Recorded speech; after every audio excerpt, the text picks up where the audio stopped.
Talk of Western separation arrived on the steps of the Alberta legislature. Hundreds gathered to advocate for independence, while Indigenous groups stood in opposition. CTV's Kathy Lee on the growing divide.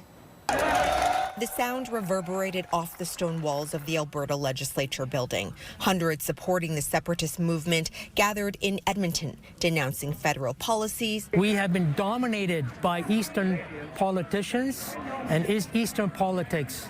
Our resources have been landlocked. And pushing Alberta's autonomy. If I have a vote, resounding yes. An Angus Reid poll conducted before the election found 30% of Albertans would vote to separate from Canada if the Liberals were re-elected.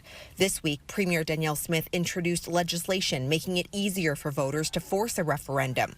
A group is mobilizing the public to register their intent to vote yes on that referendum. I believe we've reached about 100,000. With the rally happening in front of the legislature, Indigenous groups are also here expressing their discontent with talks of separatism. You have to cause disruption, eruption, and distortion. First Nations leaders across Alberta and Saskatchewan and members of the Indigenous community say the bill breaches their treaty rights. We're here protecting the land and the resources.